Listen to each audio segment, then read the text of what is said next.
En nombre de Vida Cámara y Pauta, les doy una cordial bienvenida al seminario Conversaciones con Vida, que hoy aborda el tema Tendencias y claves para una alimentación sana.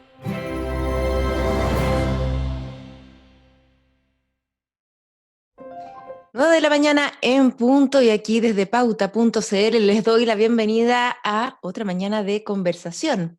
Estar con Vida Cámara es siempre una buena noticia y se preocupa además de fomentar el bienestar de sus clientes. Así es que disfruta de Conversaciones con Vida y recuerda que sus seguros son digitales, simples y sostenibles. Vida Cámara, compañía de seguros colectivos de salud y vida de la Cámara Chilena de la Construcción. Visita www.vidacámara.cl y cotiza con nosotros. Bien, son las 9:01 de este día martes 25 de agosto y ya estamos listos y dispuestos aquí en pauta.cl para entablar una nueva conversación con esos temas contingentes, esos temas que importan, como digo yo, y lo que nos convoca hoy es el tema de la alimentación, de la nutrición, así como lo hemos hecho llamar en estas conversaciones con Vida, tendencias y claves para una alimentación sana. Me acompañan esta mañana Catalina Flores, nutrióloga de la Clínica Las Condes, y también Samuel Durán, doctor en nutrición, director del Magíster de Nutrición en Salud Pública de la Universidad San Sebastián. A los dos, muy buenos días y gracias por compartir esta mañana. ¿Cómo están? Muy bien, Hola, muchas buenos días, gracias. Un gusto gracias por la tenerlos. invitación. Qué bueno. Es una invitación a conversar de un tema que en el fondo es súper cercano, ¿no? La comida, y quizás con la pandemia, como que la cocina, la comida se puso más de moda, por decirlo de alguna manera, que nunca. O sea, de un minuto a otro estamos encerrados y desde que las mujeres que no estábamos acostumbradas a cocinar, nos tuvimos que meter a la cocina porque varios seres humanos dependen de nosotros y de cómo los alimentemos. Personas quizás con algún trastorno también se ven encerrados y su relación con la comida no va a ser la misma, ¿no? En fin, una serie de pensamientos que se me vienen a la mente en relación a eso. Pero en hechos concretos ya hay estudios internacionales, Catalina y Samuel, que dan cuenta del impacto que está teniendo la pandemia en ciertos grupos de riesgo, y dentro de los grupos de riesgo y su impacto en la salud mental están aquellas personas que tienen trastornos alimentarios. Me refiero a uno que fue publicado el día de ayer, incluso en una prestigiosa revista médica, The Journal of Eating Disorders, hecho en Inglaterra, y justamente que ha visto como resultado de esta investigación que todo lo que han sido las interrupciones en el día a día como resultado del encierro y del distanciamiento social podrían estar teniendo un impacto perjudicial en el bienestar, que agudiza también los trastornos alimentarios. Les pregunto a ustedes qué evidencia tienen desde las consultas, desde la investigación, como para hacernos una idea de lo que está pasando en nuestro país también, ¿no? Samuel. A ver, yo no trabajo en tema del trastorno de conducta, pero sí te puedo comentar que nosotros hemos hecho 3 estudios en Chile. Uno con respecto a seguridad alimentaria, que tiene que ver cómo está un poco el ambiente alimentario y si está faltando comida en Chile. Y lo que hemos visto es que dependiendo de los niveles de inseguridad alimentaria, las priorizaciones de compra han ido cambiando completamente. O sea, Chile se está dividiendo entre la gente que tiene seguridad alimentaria y que esta pandemia no le ha afectado en mayor medida, porque ha mantenido su trabajo, los ingresos, etcétera. Y la priorización de compra siguen siendo carne, frutas, verduras, frutos secos, alcohol, ¿ya? Y tenemos el otro grupo que está con inseguridad alimentaria, donde la priorización es harina, azúcar, aceite, poca fruta, muy poca verdura, sopas instantáneas, etcétera. Entonces, de alguna forma, los perfiles de las dietas han ido cambiando y esta inseguridad está aumentando en la medida que aumentaban las semanas de cuarentena. Y además estaba asociado, porque claro, si tú, por ejemplo, mucha gente trabaja y necesita salir a trabajar para el sustento, que no tiene contrato. Y si estamos mucho tiempo en casa, obligado, de alguna forma no están llegando ingresos y finalmente no hay dinero para comprar alimentos que son mucho más caros. Los alimentos ricos en carbohidratos, ricos en azúcar o alimentos ricos en grasa son alimentos económicos. O sea, de alguna forma, por un lado, estamos teniendo 2 perfiles de compra distintos Y por otro lado hemos hecho dos estudios, uno que tiene que ver con el apetito y la anedonia. El primero se hizo en Chile y el segundo se hizo en Latinoamérica. Y lo que hemos visto ahí es que, bueno, un 40% de los chilenos dice haber engordado. Lamentablemente no tuvimos dinero para enviarles balanzas a la casa, porque ese ha sido el estudio ideal, ¿cierto? Con balanzas. Para comprobarlo y No se creerles. pudo. Ya. No se Perdón, pudo. este estudio, Samuel, ¿cuándo fue realizado? Mira, nosotros lo realizamos en abril. Originalmente este estudio iba a ser por el estallido social, porque teóricamente en marzo partía el estallido social. O sea, volvía el estallido social. Claro. Y teníamos todo el estudio preparado para eso. Ya cómo el estallido social afectaba el tema del apetito y todo eso. Y a una semana de enviarlo al comité de ética, nos dimos cuenta, el estallido social murió en este momento. ¿Qué vamos a hacer con nuestro estudio? Ya cambiamos los objetivos pensando, dije, pero esto de la pandemia parece que puede ser igual o peor. Y cambiamos los objetivos rápidamente, trabajamos con el grupo y enviamos por el tema de las pandemias y las cuarentenas.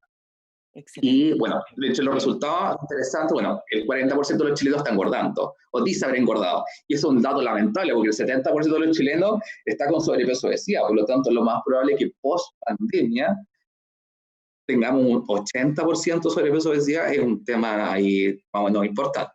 El 50% dice que cambió la dieta de forma negativa, el 30% indicó haber aumentado las porciones, y cuando uno hace los cruces, la gente que dice haber aumentado el tamaño de la porción es la gente que aumentó de peso. ¿Ya? Ahora, cuando uno mira quiénes por sexo, son las mujeres las que dicen haber aumentado de peso, y además son las personas de menor nivel educativo. Mientras menor es el nivel educativo, es mayor la proporción de personas que dicen haber aumentado de peso. Y muy poquita gente bajó de peso, que puede ser que probablemente sea la gente de mayor nivel educativo, que probablemente se preocupó, dijo, este es el momento para hacer la dieta, y se compró las ensaladas, los frutos secos, etcétera, pero es un grupo muy menor. Claro, yo te preguntaba, Samuel, ¿cuándo se había hecho el trabajo en terreno, comillas, ¿no? Porque según ese mismo estudio, como fue realizado al principio del encierro, me imagino que hubo un porcentaje que subió de peso, pero después muchos deben haberse quizá ya controlado, manejado un poquito más la ansiedad y se puede haber estabilizado. A ver, corrígeme. Hicimos después un segundo y invitamos a colegas de Latinoamérica, Entonces entraron 12 países y se repitió Chile. ¿Ya? Eso fue un mes después y los resultados fueron a nivel global muy parecidos. ¿Ya? Y después analizamos la dieta de cada país poniéndole puntaje a la dieta de los países, y adivina quién es el país que peor calidad de dieta tuvo. Chile. Y el país que mejor calidad de dieta tuvo, España. ¿Ya? Y en realidad el resultado es concordante, porque los españoles, pese a que se quejan que la dieta mediterránea es más como para los adultos mayores, que la dieta de ellos no es tan buena, pero a nivel global su dieta, inclusive hay estudios que están mostrando que ellos han mejorado la dieta durante la cuarentena, cosa que en Chile eso no ha ocurrido jamás. Yo creo que, excepto ese 10% que quizás se preocupó de mantener frutas, verduras frescas, frutos secos, etc. El otro 90% de los chilenos, yo creo que la dieta no. Catalina, que estamos con Catalina Flores, también nutrióloga de la clínica Las Condes. ¿Qué es lo que Fuentes, mi apellido. ves tú? Fuentes, perdón, desde la consulta. ¿Qué es lo que ha pasado en estos meses?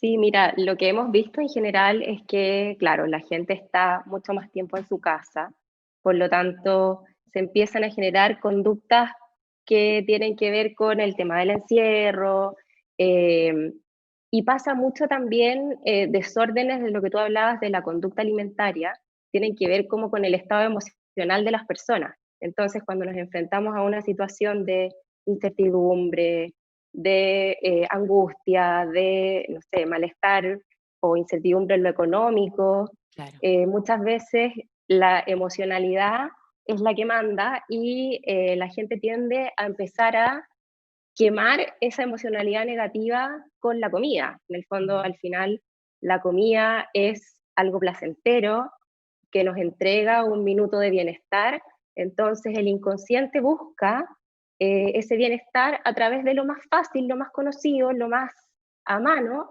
que termina siendo la comida rica en el fondo, un Claro. chocolate, generalmente algo dulce. Lo dulce se asocia mucho ¿Por a qué? esta sensación de ¿Por qué será bienestar. lo dulce que uno dice, ay, sí, adictivo? ¿Qué es lo que pasa ahí con la comida Total. dulce, Catalina?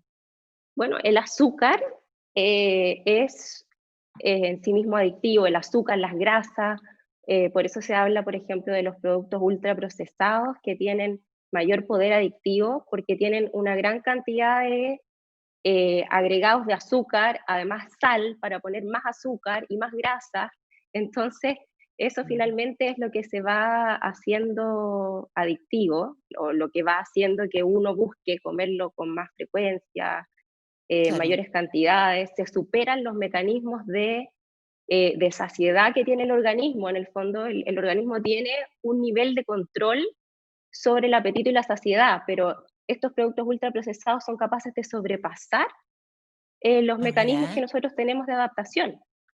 Y además, bueno, tiene que ver con un tema como de búsqueda de recompensa. Los alimentos que son agradables al paladar liberan sustancias que generan como el ciclo de la Ya, recompensa a nivel cerebral. Tiene que ver, por increíble. ejemplo, con la dopamina.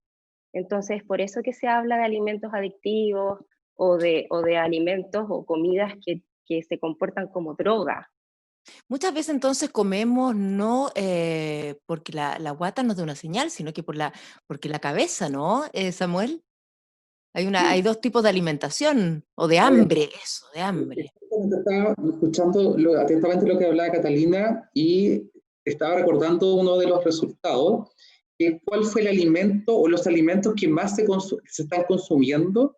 En Chile era el chocolate como primero, Ya, ¿ya?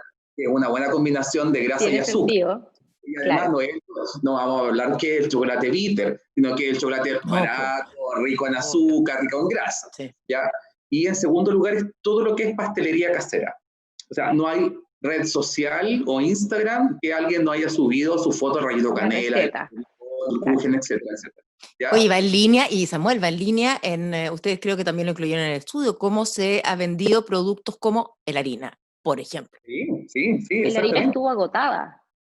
Claro, imagínate. Exacto, De hecho, exacto. Y a nivel latinoamericano fue primero lo que es pastelería casera, y después chocolate, después partieron las papas fritas, frituras, no papas fritas, como en cuarto o quinto lugar aparece la fruta, ¿ya? Que es el Ya. primer alimento que uno podría decir saludable, pero en general la gente está optando por alimentos que de alguna forma provocan placer. O sea, yo entiendo estoy de acuerdo con lo que dice Catalina, que la gente Mm. está buscando de alguna forma por esta tensión que hay, por el ambiente que hay, de repente preparar un dulce, un queque, un pay de limón en la casa es como el momento del relajo, el momento de generar una cuota de placer, un poco cortar la tarde.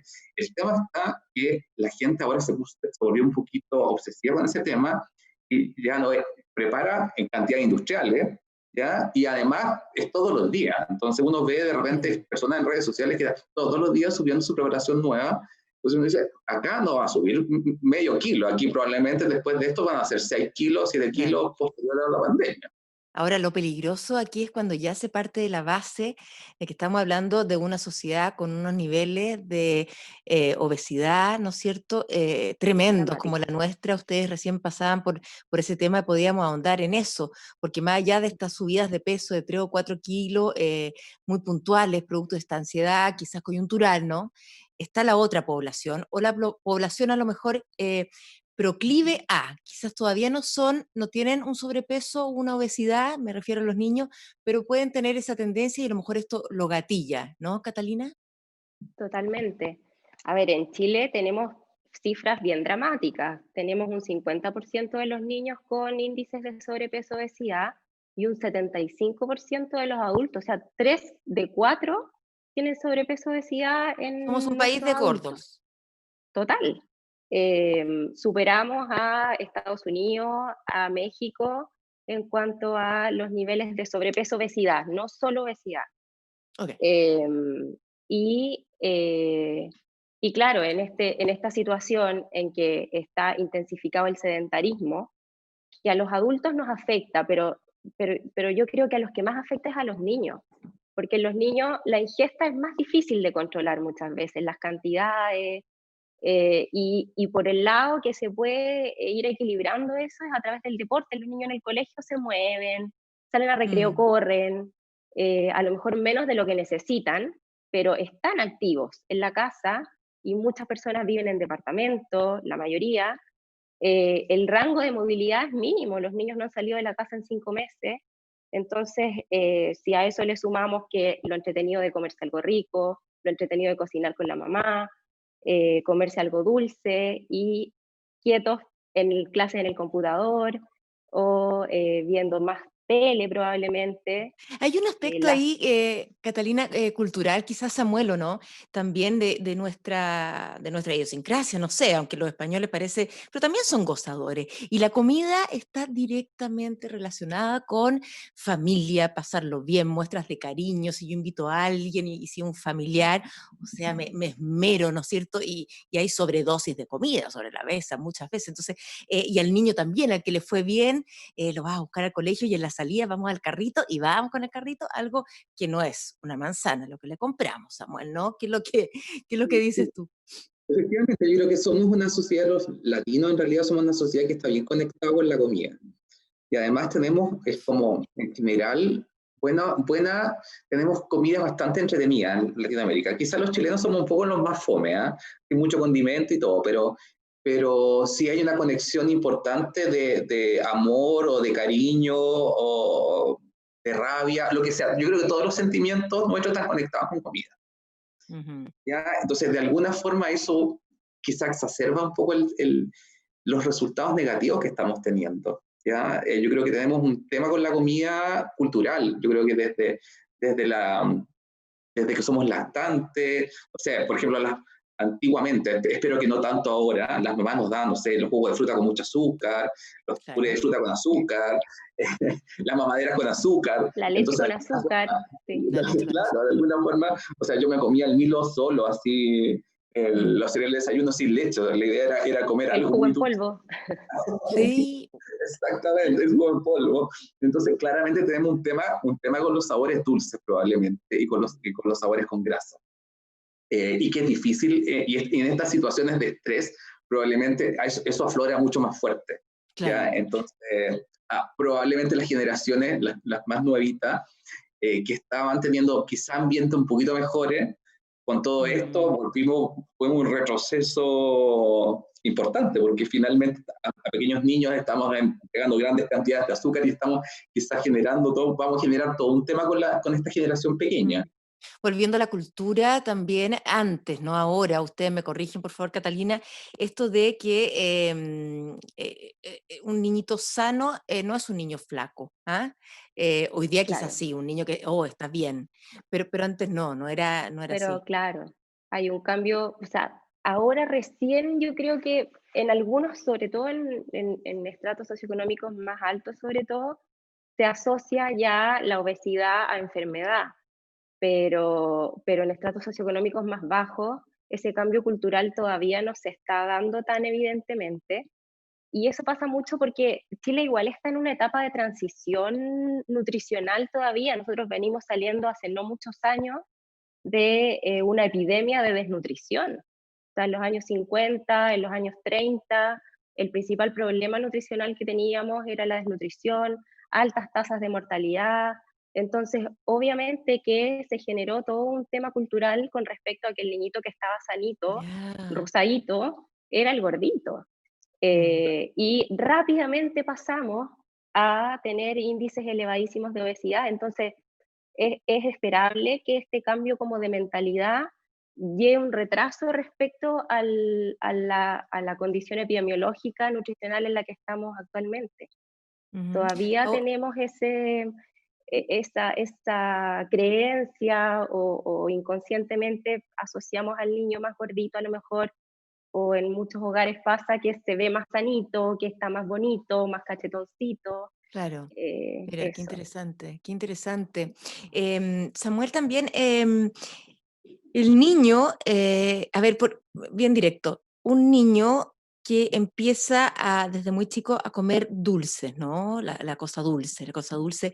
¿Eso puede, o cuán ligado está a las probabilidades de que un poquitito más grande se transforme en una persona adulta o adolescente ya con sobrepeso o obesidad? ¿Y por qué pasa eso? Lo que pasa es que nosotros durante el primer año de vida, bueno, el sabor dulce es un sabor que está dentro de nuestra genética, ¿ah? No es que el sabor dulce sea malo, la leche materna es dulce, ¿ya? Claro, unas más que otras, ¿no? Sí, pues. Y además de eso, cuando, por ejemplo, piensa en el inicio de la humanidad, cuando llegaban, no sé, de Asia a América, tuvieron que empezar a comer nuevos alimentos. ¿Cómo sabían ellos si esa fruta X era comestible o no era comestible? Por el sabor dulce. Una fruta amarga inmediatamente es tóxica. ¿Ya? En cambio, la fruta es comestible. Uno no tiene ese problema, uno va al supermercado y todo lo que está ahí es comestible. Uno no hace esa prueba sensorial, uno no tiene el riesgo de que se va a morir. ¿Ya? Pero el sabor dulce de alguna forma es un sabor que nos entrega y nos da información que es algo nutritivo. ¿Ya? Perfecto. Claro. El tema está que esa adherencia al sabor dulce, que está durante ese primer año de vida, uno puede aumentar la adherencia al sabor dulce o bajar la adherencia al sabor dulce dependiendo de la exposición.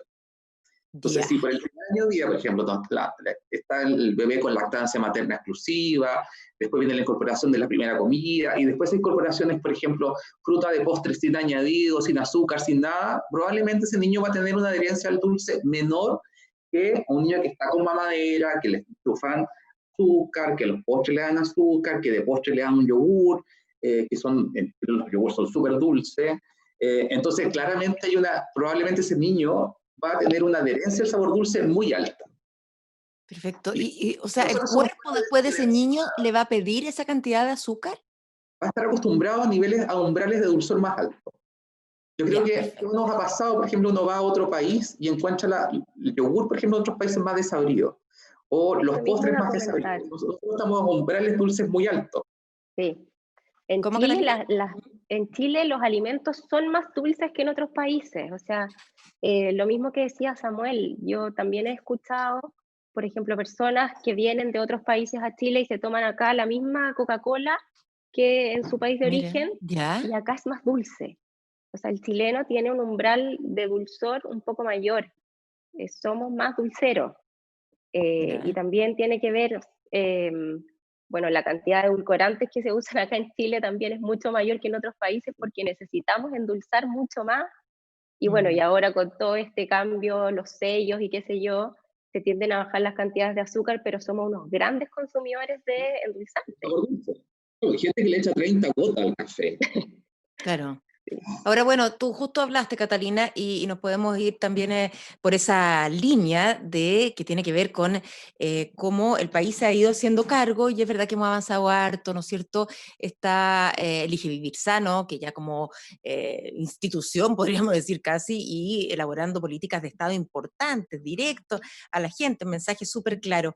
Tú, Samuel, como director del Magíster de Nutrición en Salud Pública, preguntarte tu opinión con respecto a cómo como Estado, ¿no es cierto?, nos estamos haciendo cargo de esta, no sé cómo lo podemos decir, pero es como una... epidemia de la obesidad. Epidemia, eso. A ver, yo creo que el Estado se ha hecho cargo, pero muy en parte, porque finalmente, aunque muchas veces la gente diga lo contrario, comer saludable es más caro. Ya en Chile se ha evaluado ese tema y es más caro. O sea, el 40% de los chilenos, 40% no es capaz de llegar a las guías, a poder comprar las guías alimentarias chilenas. ¿Ya? Entonces partamos de esa base. ¿Ya? Y además la obesidad y sobrepeso se encuentra en mayor proporción en personas de menor nivel socioeconómico, ya que tienen menos acceso a frutas, verduras, legumbres, etc. Entonces, de alguna forma el mensaje me parece correcto, pero falta, por ejemplo, mayor subvención a alimentos saludables, falta, creo yo, impuesto a alimentos no saludables, porque la gente deja de comprar ciertas comidas cuando ya son muy caras. ¿Ya? Y la comida chatarra en Chile todavía es muy barata. O sea, de repente es mucho más barato comprar comida chatarra que comprar legumbres. La gente las ve las legumbres a veces muy caras. Ve el pescado muy caro. Entonces, además tenemos ese tema.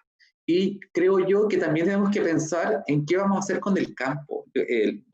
nosotros no hemos, esta pandemia de alguna forma nos ha desnudado porque nosotros somos una potencia alimentaria, pero estamos trabajando en exportar salmón, en exportar vino, en exportar alimentos, frutas, Cerezas. ya, los alimentos de muy buena calidad, pero que van a mercados de elite. Pero no nos estamos preocupando del autoabastecimiento. O sea, ya nosotros no producimos fruta, no producimos legumbres. Por ejemplo, las legumbres que uno compra en los mercados son canadienses, son argentinas, y tuvimos un desabastecimiento de legumbres importante. Chile tuvo que comprar grandes cantidades de legumbres a Canadá. Bueno, teníamos. Entonces, de alguna forma hay que reforzar al campesino para empezar a mirar qué pasa con nuestra alimentación, o sea, hablar de soberanía alimentaria, porque yo creo que no vamos a lograr mejorar la alimentación mientras no haya cambios radicales, pero desde el punto de vista del Estado.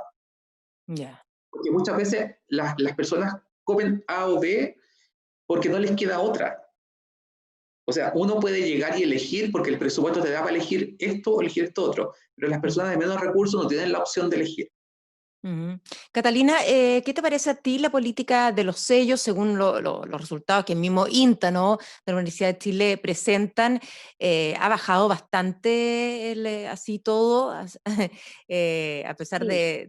de la foto que le estamos sacando al país, el consumo de azúcares, que ha tenido un impacto, quizás en los niños más también, es tan gráfico y son los que aprenden fácilmente, ¿no?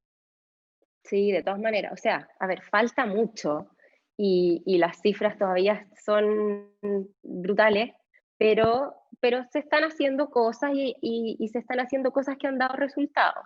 Uno de los resultados como más evidente es la baja que ha habido en el consumo de bebidas azucaradas, que es como lo último reportado, que Ya. bajó considerablemente en un cuarto, un quinto eh, porcentual, digamos, o sea, Ujú. 20-25%.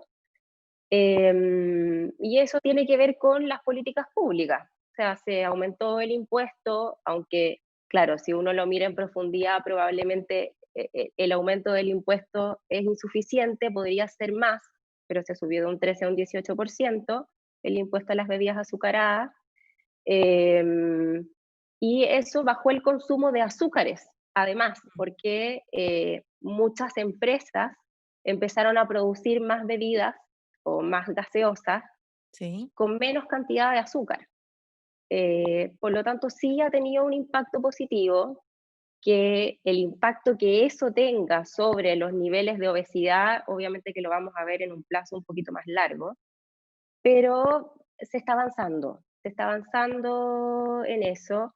Ujú. El tema de los sellos es bastante estricto en comparación con las políticas que tienen otros países. ¿Ah, sí? Eso también es un Un buen tema positivo indicador. que hay que, Claro. claro, que hay que recalcar. Ujú. Les iba a preguntar también el tema de la obesidad, lo grave es, más allá de lo estético, ¿no? Es lo que hay escondido ahí, que es el impacto en la salud y cuáles son las enfermedades que van ligados a un sobrepeso de esta magnitud. Y en ese sentido, Catalina, Samuel, a ver si nos pueden contar un poco qué tipos de enfermedades son las que se pueden empezar a desarrollar producto de los kilos de más de una mala alimentación. Samuel, Claro. Pero estoy diciendo. qué pena Bueno, menú. la obesidad es un factor de riesgo para otras patologías, por ejemplo, dislipidemias, que es el colesterol elevado, el triglicéridos elevado, algunos tipos de cáncer, eh, diabetes, hipertensión, gota, entre otros, que son enfermedades además de alta prevalencia en Chile. En Chile la gente se muere de enfermedades cardiovasculares o se muere de cáncer, y están como en paralelo. Y probablemente en estos años el cáncer supere las enfermedades cardiovasculares. Y muchos de esos cánceres están asociados a dieta. Entonces, de alguna forma, esta mala alimentación va a aumentar el desarrollo de estas enfermedades crónicas asociadas a la nutrición y que además son extremadamente caras los tratamientos. Y por otra parte, lo más probable es que más adelante va a bajar la esperanza de vida, como está pasando en Estados Unidos. Ujú. Claro. Catalina, ¿qué te toca Sí, ver ahí en la sí, consulta? Además, totalmente. O sea, la obesidad, bueno, lo que hemos hablado está en cifras espantosas. es considerada hoy día una pandemia, porque en el fondo es una epidemia que afecta a todo el mundo, y la obesidad en sí misma hoy día se considera una enfermedad, y eso es súper importante también recalcarlo, porque hay que mirarla como una enfermedad en sí misma, más allá de que además es factor de riesgo para muchas otras enfermedades Ya. muy importantes. Pero la obesidad en sí misma requiere como un manejo, un tratamiento, hay múltiples factores que la desencadenan y bueno, y al mismo tiempo obviamente es riesgo de otras enfermedades como la diabetes, la hipertensión, colesterol alto, enfermedad cardiovascular, varios tipos de cáncer, como decía Samuel. Y Pero considerarla como una enfermedad propiamente tal. Y ese ha sido sí, quizá el cambio de considerarlo como... paradigma en el último tiempo, del cual ustedes como profesionales, como nutriólogos, se deben hacer cargo también en el tratamiento y abordarlo de una manera interdisciplinaria. Sí, totalmente. O sea, la obesidad, como decía, como alteración del IMC, como se define, ya pasa a ser una enfermedad.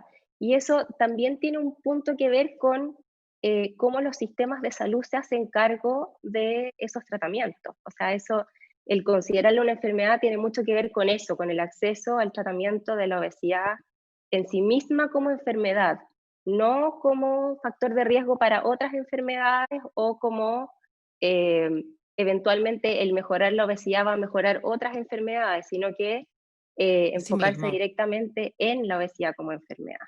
Ujú. Eso es súper relevante. ¿Y el sistema de salud, Catalina, se ha ido acomodando a No esto? todavía. No, la verdad es Ya, que actualmente la cobertura en tratamientos de obesidad no existe mínimo. en Chile todavía.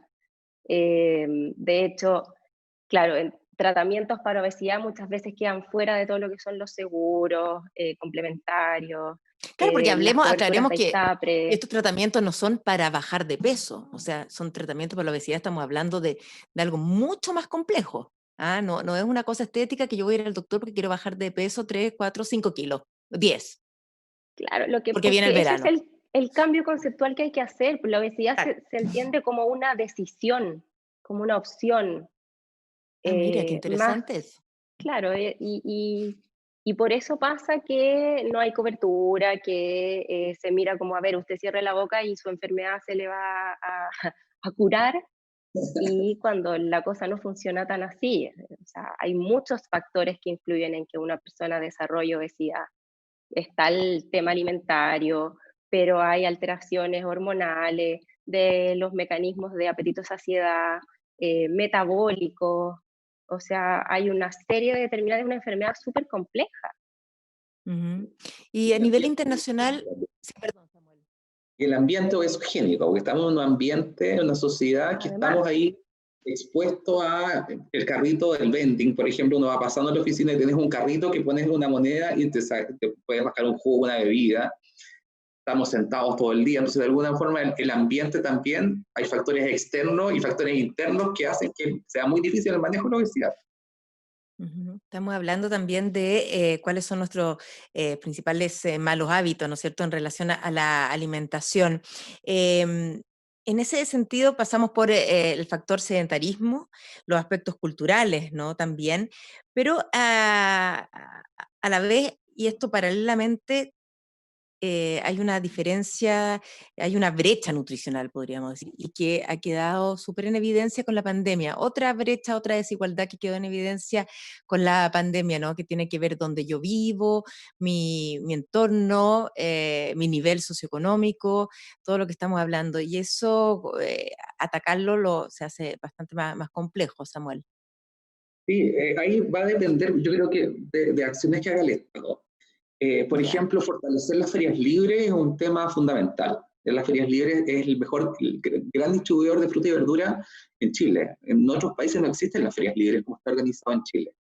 Entonces, de alguna forma el Estado tiene que proteger que todo lo externo pueda ser favorable, porque no es, como decía bien Catalina, no es la persona no es que es obeso porque decide ser obeso, sino que ahí hay un montón de factores internos, genéticos, pero también hay muchos factores ambientales también. Entonces, por ejemplo, las personas que viven en sectores menos favorecidos tienen menos acceso a frutas y verduras, tienen menos lugares para hacer actividad física, son lugares más peligrosos, por lo tanto ellos no van a salir a trotar, a caminar, porque los pueden asaltar.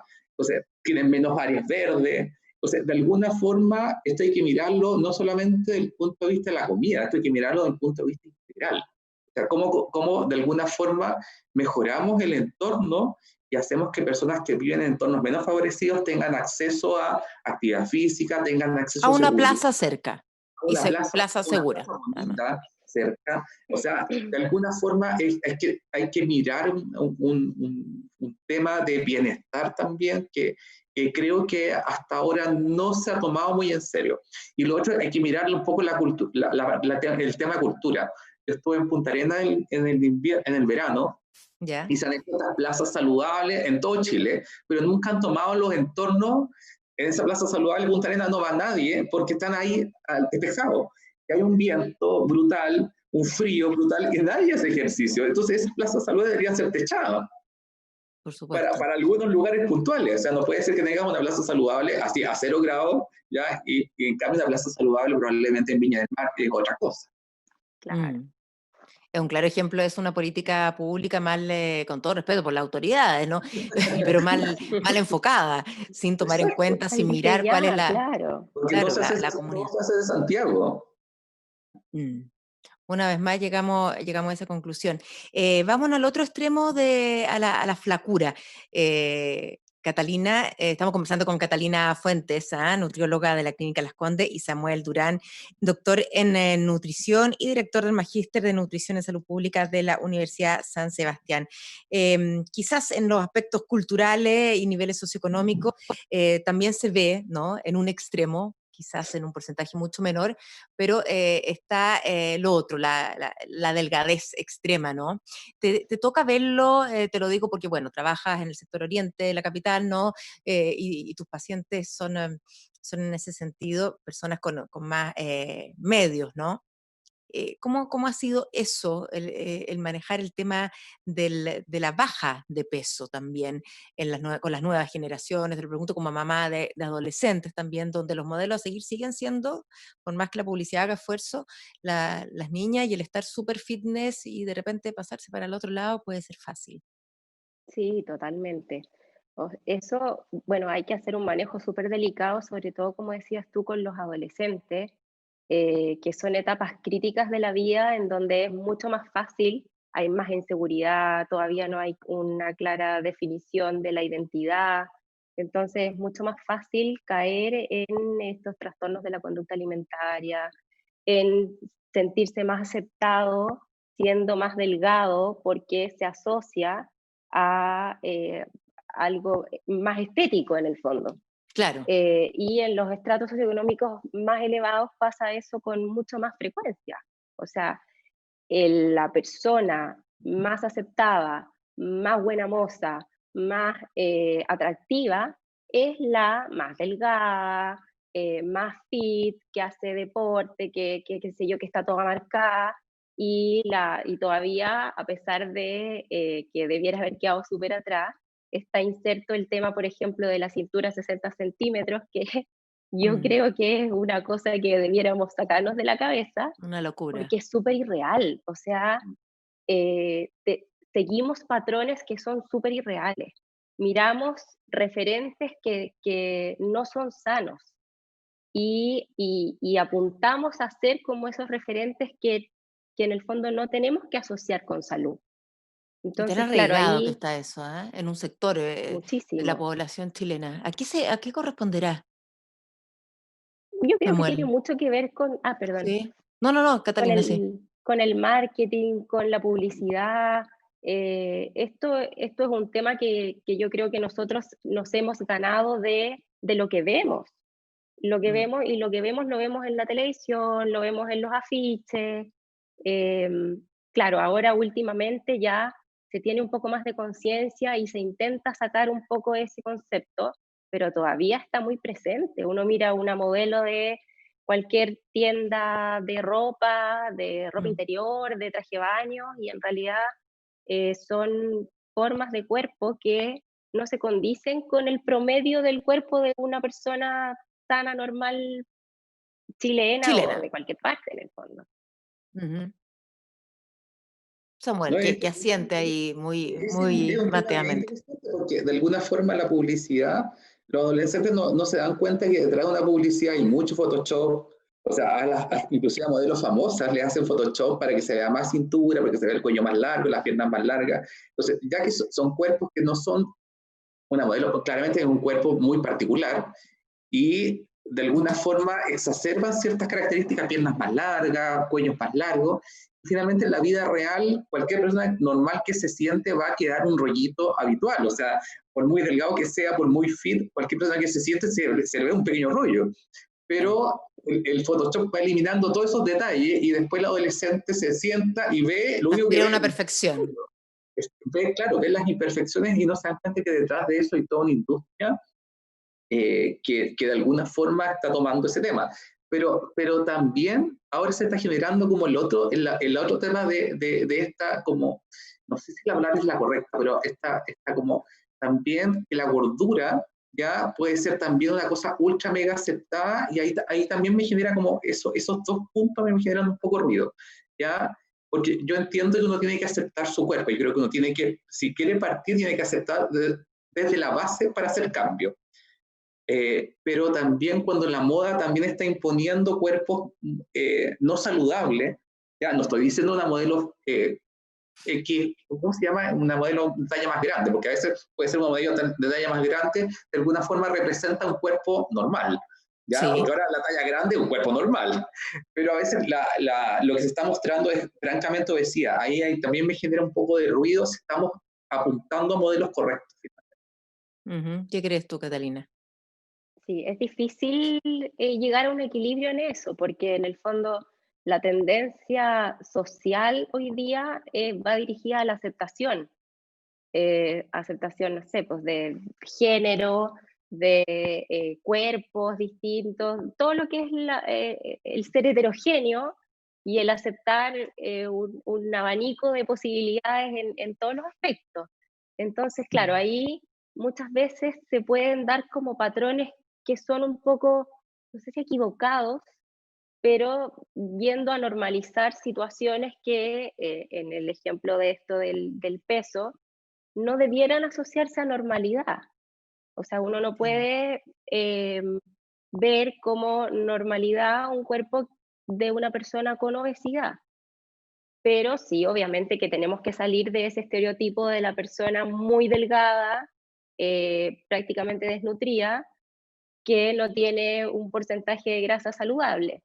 Entonces, ese punto central de equilibrio es muy Es difícil de difícil. encontrar, además pensando en que estamos hablando de lo que la sociedad, que es algo grande, digamos, va a considerar normal. O sea, no es una persona, es Mm, todo, cómo la sociedad va a ver un cuerpo normal. Es claro. difícil de instalar Ahora, ese y la concepto. sociedad se proyecta también adentro de las casas, puertas adentro, con los modelos que siguen los niños y los adolescentes, que muchas veces, y te debe quizás tocar, Catalina, con mamás que son súper autoexigentes con el cuerpo, ¿no? Y con la nutrición, como que se obsesionan, y de paso vamos dañando a nuestros hijos. Sí, totalmente. Además que, claro, las mamás de adolescentes de ahora son mamás que vienen probablemente de la época donde había mayor influencia de estos cuerpos ultra delgados. Claro. Entonces, esas mamás tienen súper metido el estereotipo de la perfección y la salud asociado a la mujer muy, muy delgada. Y a veces son las mismas mamás las que eh, intentan inculcar eso en las hijas o les critican que estén un poquito pasaditas o rellenitas, porque para ellas eso no se asocia a belleza ni a salud. Es un tema bien difícil de manejar. Bueno, los trastornos de la conducta alimentaria son muy heredables, entre comillas, Ya. mamá e hija, porque tienen mucho que ver que una niña desarrolle un trastorno de la conducta alimentaria con el comportamiento alimentario de su madre. Mira, qué interesante eso también. Sí, no, es una cosa súper delicada además, porque en el fondo nosotras como mamás también hay que ser súper cuidadoso en Súper. cómo le manifestamos a los niños qué cosas comer, qué cosas son sanas, por qué comer sano, que no se asocia a algo estético necesariamente, Eso, ahí, ¿cuál porque tiene que eso, ser el mensaje? A ver, ¿qué recomendaciones nos da? lo que a mí me parece más criterioso es tratar de dar el mensaje de salud. O sea, yo cuando le hablo a mis hijos de la alimentación, yo no veo niños, yo no soy pediatra, pero yo les hablo desde la salud. O sea, esto es saludable, esto te hace bien, si tú No, comes esto mucho, engorda, que no. es lo que Yo no les a nosotros. intento no hablarles de esto engorda Eso. y asociar el engordar con algo negativo, porque eso siento que puede generar mucho riesgo de que desarrollen un trastorno en la conducta alimentaria. Además, obviamente que un niño, hijo de alguien que trabaja en nutrición, Claro. puede estar un poquito más expuesto y puede ser un poquito más de riesgo, porque es un tema que está súper instalado en la casa. Ujú. Entonces, yo evito hacer juicios de valor con respecto al sobrepeso con mis niños y hablo de siempre desde la salud. Y Ya. lo otro es tratar de enfatizar en el deporte, lo que comentábamos antes. O sea, en los niños, una manera muy trascendental de lograr ese equilibrio es que se muevan, es que se muevan. A veces, o sea, a veces uno no le puede negar un dulce, un chocolate a un niño chico, se lo va a comer igual. Mm. eh, pero bueno, se mueve más, que juegue más, que corra más, que haga deporte, tratar de siempre estar dándole el valor positivo a que se metan en algún deporte en el colegio, que participen, no sé, pues que no se eximan de educación física, Claro. como muchas veces pasa, Mm. y,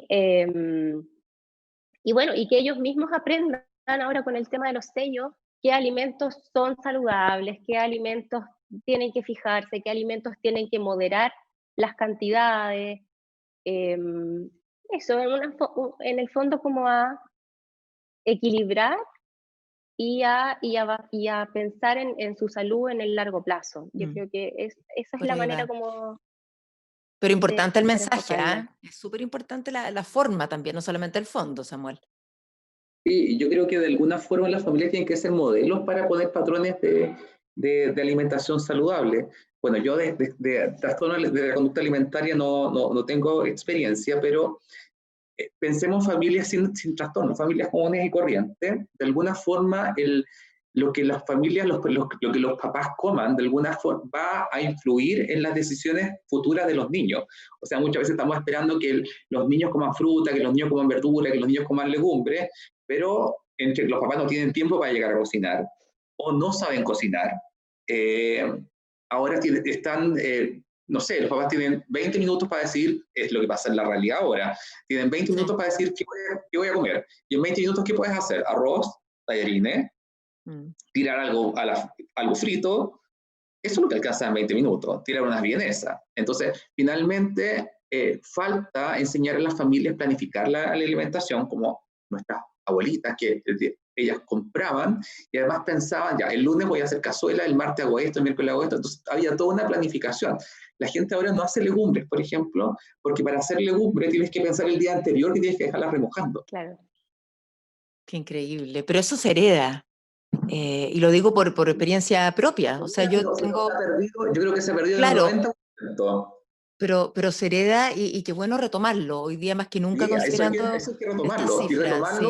y retomarlo con los niños y niñas, no solamente con las niñas. Yo creo que hay que meter a los Muy niños buen a los punto. cocinas, ¿sí?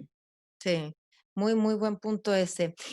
Hablando de, de nutrición saludable, también podemos llegar a lo que también se pone de moda, que son las dietas para bajar de peso, ¿no? Y hay dietas malas y hay dietas peligrosas y aparecen siempre nuevas. Entonces, quizá hablar, Catalina, un poco de cuál es una dieta mala para poder reconocerla frente a estas que aparecen como la keto, la cetogénica, ¿no? Porque están de moda, de repente aparecen unos nombres rarísimos y dice, ¿qué es eso? No, tenés que comer grasa, pero no comer carbohidratos, y vas a bajar de peso, y rápido además. ¿Qué es una Claro, dieta mala? ¿Qué es una dieta buena para bajar de peso? sí. Bueno, en eso hay que tener mucho cuidado, porque en el fondo, como tú bien dices, empiezan a salir dietas de moda. Y bueno, y esto mucho pasa porque se busca una respuesta rápida a un problema mayor. Y pasa que van llegando nuevas dietas de moda y nuevas dietas de moda porque probablemente hasta ahora no ha habido ninguna que haya sido así de efectiva como se promete. Claro. Bueno, en esta época, además, que ya empieza septiembre, qué sé yo, es como el momento del año en que empiezan a aparecer todas estas tendencias. Claro, Y por un respecto es verano sin como, polera, en fin. exacto, y a última hora, ahora después de la cuarentena, estar encerrados, de haber engordado los 5 kilos que decía Samuel, eh, va a Ujú. empezar con mayor angustia el tema de que va a llegar el verano, qué sé yo. Ya, Y bueno, y se tienden a buscar estas soluciones rápidas. Y yo creo que ese es el primer mensaje, en el fondo, esta solución rápida de la baja de peso de 5, 8 kilos en un mes, o que promete no sé cuántos centímetros en una semana. Partiendo por eso ya tenemos que desconfiar. O sea, cuando tú me dices que es una dieta mala, cuando una dieta te promete objetivos demasiado irreales o rápidos o soluciones cosas inmediatas, mágicas, claro. tenemos que pensar que probablemente estamos frente a una dieta mala, entre comillas. ¿Y Y, cuáles y son las también, consecuencias de una dieta mala para el cuerpo también? claro, porque no todas las dietas son para todas las personas. Es decir, puede haber personas que se beneficien eventualmente de la restricción de cierto tipo de macronutrientes, de bajar las cantidades de grasa o de bajar las cantidades de carbohidratos en la dieta, pero no es para toda la población.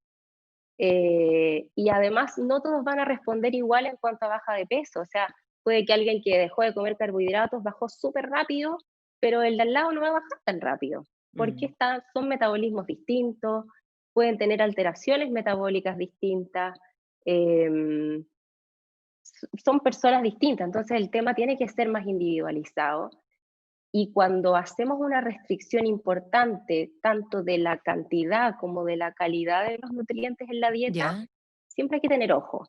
En el fondo, si hacemos una dieta muy restrictiva en cuanto a cantidades, a calorías totales, por ejemplo, o una dieta muy restrictiva en cuanto al aporte de carbohidratos o de proteínas o de grasa, hay que mirarlas con cierto recelo, porque no son para todos y en ciertas poblaciones pueden tener más riesgos. ¿Ya? Una ujú, dieta muy alta en proteínas puede tener riesgos, por ejemplo, de afectar la función del riñón. Una dieta muy alta en grasas podría elevar ciertos niveles de colesterol y aumentar el riesgo de enfermedad cardiovascular. ya. Una dieta, estas mismas altas en grasas, también hay que mirar la calidad de la grasa que se está recomendando, porque a veces dicen ya, keto, comamos pura grasa, pero ¿qué tipo de grasa estáis comiendo? Mm. Frutos secos, palta y salmón, O o mantequilla y manteca, tocino, claro. mantequilla, fritura. Entonces también tiene que ver con la calidad de la alimentación. Muchas veces dicen ya, cero carbohidratos y mucha grasa, pero hay que hacer una distinción en el tipo de grasa que se está comiendo. Entonces hay Perfecto. muchos puntos que considerar cuando uno va a empezar a hacer un tipo de dieta así tan específica y si esa dieta es adecuada para esa persona o no, si va a responder a esa dieta o no, y si es riesgosa para esa persona o no. Que bueno, Ujú, que yo creo que es la primera pregunta que hay que hacerse. claro. Y para eso, Samuel, bueno, consultar, ¿no? Para que me hagan una dieta acorde a mí. O sea, yo creo que lo primero es ir directo al nutricionista o al nutriólogo, asesorarse, porque el tema está ahora es que hay muchos influencers que, claro, hace una dieta baja en grasa o alta en grasa, que es una keto, bajó 20 kilos y después es experto en nutrición y está dando dietas por redes sociales o hace un Mm, ayuno y baja 20 kilos lo y mismo, sí. hace Insta Live. Entonces, el efecto, claro, si una persona es sana y joven, que haga la dieta A, que haga la dieta B, que haga la dieta C, probablemente no va a tener ningún efecto importante en la salud de la persona. Pero de ahí empezar a recomendar esa dieta para un paciente diabético, o sea, uno podría hacer una dieta keto para un paciente diabético, probablemente sí, pero tiene que planificarlo a alguien que trabaja con diabetes. y que sabe qué medicamento está tomando, cómo es la dieta del paciente, si es factible hacerlo o no, y si finalmente puede ser favorable o no para ese paciente. Quizá para X paciente podría ser una buena opción, pero para el otro jamás, ¿ya? Y eso lo va a decir un profesional, ¿ya? Pero el problema es que la gente toma estas dietas y las adapta para su día a día. Entonces uno ve gente en redes sociales que le agrega, no sé, mantequilla al café porque son más keto, ¿ya? O sube su desayuno, que son los huevos revueltos con tocino y más grasa, ok, pero eso está asociado a actividad física, va a una gran cantidad de grasa monoinsaturada. O sea, hay estudios, por ejemplo, que le han dado para ver hígado graso, dietas keto, con una dieta rica en ácido palmítico, no me acuerdo si era... ¿Qué es el ácido palmítico? ¿Qué es ese ácido? Creo que le dieron aceite de palma, que es rico en ácido palmítico, ¿ya? Ya, Y que palmítico. hígado graso. Y otra dieta que me parece que era más rico en otro tipo de aceite vegetal, y el efecto sobre el hígado graso en 2 dietas altas en grasa era distinto. Entonces, claro, uno puede hacer una dieta alta en grasa, pero en base, como dice Catalina, en base a palta, frutos secos, aceite de oliva, por supuesto hay grasa saturada de lácteos y carne, pero es distinto, yo podría hacer una dieta keto en base a pura grasa saturada. Bueno, es que vamos de nuevo a la falta de información que puedo interpretar de manera distinta y luego a la plata, a los recursos económicos. ¿Ah? Porque si yo le malinterpreto y digo, ya, alta en grasa y tengo esta plata, no me voy a ir a comprar una palta. No, porque además hay mucha gente que dice, no, pero que la palta puede tener carbohidratos, y 1 gramo de carbohidratos te va a arruinar la dieta keto. Entonces, también se generan estas como religiones, hay mucha religión ahora en nutrición, que la gente cree que tiene la verdad absoluta con su dieta y todas las otras son malas. Y eso es lo más complejo, porque yo ni siquiera leo a esas personas, no hablo nada, arranco nomás, porque finalmente es una pelea perdida. Sí, pelea perdida. Así es. Les quiero agradecer esta conversación que sin duda entregó mucha información y por lo menos nos deja reflexionando. No es una conversación perdida, ¿ah? Así es que Samuel Durán, muchísimas gracias por tu tiempo. Catalina Fuentes también por haber estado conversando aquí en pauta.cl y les deseo que tengan un súper buen martes ya, sí, estamos martes, y una excelente semana. ¿Ah? Muchas gracias y que les vaya bien. Muchas gracias a ti, igualmente, Marichu. Chao, Samuel. Chao, chao. Chao. Estar con Vida a Cámara es siempre una buena noticia y se preocupa de fomentar el bienestar de sus clientes. Disfruta entonces de conversaciones con Vida y recuerda que sus seguros son digitales, simples y sostenibles. Vida Cámara, compañía de seguros colectivos de salud y vida de la Cámara Chilena de la Construcción. Visita entonces www.vidacámara.cl y cotiza con nosotros. Que tengan un buen día.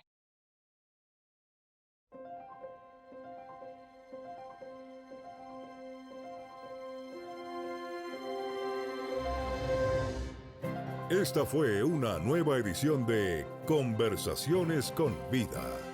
Agradecemos sinceramente su presencia y los dejamos invitados a nuestro próximo encuentro.